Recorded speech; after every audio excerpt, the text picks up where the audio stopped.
We don't need to sell. The only people who lose money when the property market comes down are people who have to sell. Now we're back to rates a bit lower than they were in 2007, but similar. And I always want to make sure my deals stack up at 6% just in case rates go up, because there were some great deals available. Most people were looking to sell. I, of course, with my students, we were looking to buy.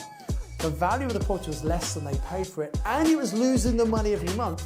So they threw the keys in and handed those properties back. Over my 30 years of investing in property, I've certainly bought a few things that seemed like a good idea at the time.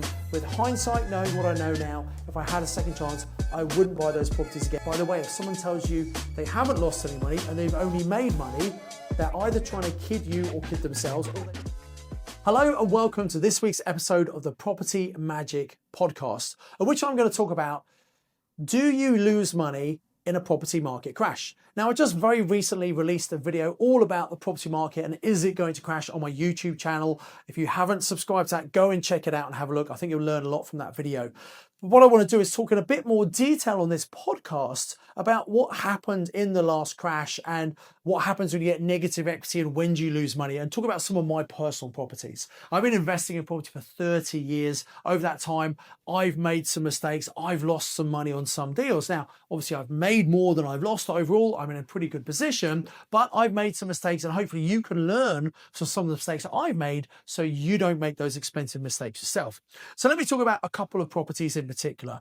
In 2007, the property market was absolutely booming and everyone expected property prices to be going up. I bought my very last property in early 2000 because I thought prices were a bit too high. I was able to do a no money down deal. At the time, you could get 90% buy-to-let mortgages. And I was actually able to buy a property that had a valuation, according to the RICS valuation, at 125,000. I bought it for 110,000, so I got a 15,000 discount, and I was effectively able to use that as my deposit, which you could do at the time. So I had put no money into this property, but took out a mortgage for about 110,000. It was actually in Long Eaton, which is a suburb of Nottingham, and I thought at the time that was a pretty good deal. No money down, positive cash flow from day one. Now, because it was an apartment, there were service charges and things to pay. I was only making about £150 a month, so it wasn't a life-changing deal. Made about £1,800 a year in profit, and over 10 years that made me £18,000. Now I say over 10 years because at the time in 2007 it was very popular to get 10-year mortgages. There were some really good rates on a 10-year mortgage. That's not a 10-year fix, that's the length of the mortgage was only 10 years. The idea being, after the end of that mortgage period, you just refinance to another lender. So I bought this particular property and some others on this particular 10-year mortgage. So what happens? We know prices were very high in 2007 due to the financial global crisis. Property prices came down in 2008 into 2009. Lots of people with negative equity. There were some people who bought properties like me. They didn't have to put much money in. They expected the value to go up, but unfortunately they didn't follow my golden rules. Probably because I hadn't written my book by then, Property Magic, in which I talk about the 5 golden rules. And golden rule number 3 is we only buy property that gives us a positive cash flow. There were people buying properties in 2007 that were going up in value but weren't giving them cash flow, which meant they had to subsidize those, but they were okay because they felt they were getting some capital growth. Now that's fine if you can afford to subsidize, fine when the market's growing. But when the market turned and came down in 2008, 2009, many people were in situations where actually the value of the property was less than they paid for it, and it was losing the money every month. So they threw the keys in and handed those properties back, or they got repossessed because they couldn't afford to subsidize those properties anymore.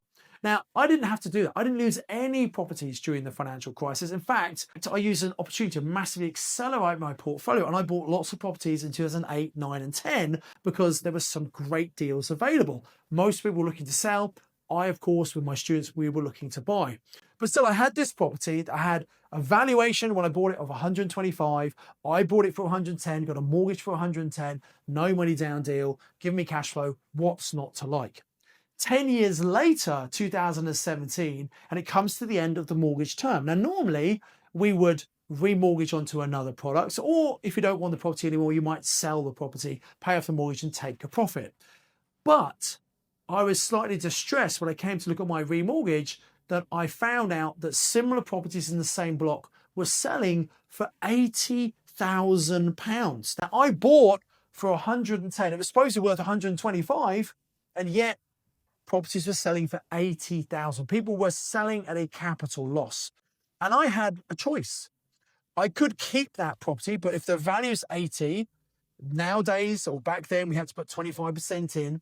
So I'd have to put £20,000 into that property to get a £60,000 mortgage. So it would have been a quite low mortgage. I would have made slightly more cash flow, but I would have had to put £20,000 in to get that cash flow. And I didn't really want to do it because I didn't really want that property. It was okay, but it was a very average deal. Over my 30 years of investing in property, I've certainly bought a few things that seemed like a good idea at the time. With hindsight, knowing what I know now, if I had a second chance, I wouldn't buy those properties again. And this particular property is one of those properties. I just wouldn't have bothered with it because at that 10-year point, I had the choice of either remortgaging it, I had to put 20,000 in because the value was only 80, or I could sell that property, but I'd have a £30,000 capital loss. Now, if that was one property, that would be a real problem. However, I have lots of properties in my portfolio. I had other properties that have done really well. And so actually I decided to sell another property, which I didn't really want anymore. That was also an apartment that was in Birmingham. And that had actually gone up massively in value. However, it had very high service charges. My service charges back in 2017 were £250 a month. That's £3,000 a year. Now, this is not a modern building with a swimming pool, a gym, a concierge. There was none of that. This was an old 1920s building. It was a lovely building, mansion style, really nice, large apartments. I had a penthouse looking out over the leafy canopy of Edgbaston. You could just about see the Edgbaston cricket scoreboard from my flat. But because it was built in the 1920s, it had a very old-fashioned lift and had lovely grounds. It was very expensive maintenance. So I was renting it out at the time and I wasn't really making much money from it. Most of the profit was going on the service charge. So it didn't meet my golden rules. So I thought, well, I'm going to sell that property. So that one wasn't making me cash flow, but had some good equity growth. The one in Long Eaton was making cash flow, but had a negative loss. So I decided to sell both properties. The £30,000 loss that I had in Long Eaton, I offset about a £50,000 profit I made on the Birmingham one. And so I reduced the tax I had to pay on the profit by offsetting loss. So I did lose some money, and I have lost money on some of my property investments. You know, anyone who's been in property long enough and has long enough properties, they will have made some mistake. They will have lost some money. By the way, if someone tells you they haven't lost any money and they've only made money, they're either trying to kid you or kid themselves, or they've not been in long enough in property, and it will happen at some point and they're going to get a bit of a shock, because it happens to all of us. Now, by educating yourself, you can obviously reduce the mistakes, you can minimize the risks, and hopefully by listening to this podcast and watch my YouTube channel, you can actually learn from the mistakes that I and other investors made to make sure you don't make those mistakes yourself. It's important to learn from mistakes. It's better to learn from someone else's mistakes rather than learning from yours. On that note, by the way, if you like this video, please do like the video. Come and comment below. And make sure you subscribe to the YouTube channel and also hit the bell icon to make sure you get notified anytime a new video comes out. These podcast videos come out every Tuesday, and I hope you get value from watching them. So, what happens when the property market crashes? Well, many people panic, many people sell, they want to get out. If you're following the 5 golden rules from Property Magic, number 1, you're buying from motivated sellers. Number 2, we're buying in an area of strong rental demand. Number 3, we're buying for positive cash flow. It must make positive cash flow. At the end of the month, we take the rent, that's the mortgage, the insurance, the management, the bills. It must make profit. If it doesn't make profit every single month, don't buy that property. It's not a good deal. It's not an investment. People buy them because they're speculating, hoping the value is going to go up. And values long-term in the UK will go up because we live on this island with a limited amount of accommodation and increasing population. But we don't know when that's going to happen. We don't know how long it's going to take. So only buy things that give us good cash flow. That's golden rule number 3, linked to golden rule number 4, which is we hold for the long term. Because if we follow number 2 and number 3, you know, we can rent it out and make cash flow. We don't need to sell. The only people who lose money when the property market comes down are people who have to sell, which is kind of the situation I had on that property in Long Eaton. So don't make that mistake. Plan to hold your property long term. And the tip I would give you, the lesson, I'm not giving you financial advice here. I'm not qualified to do that.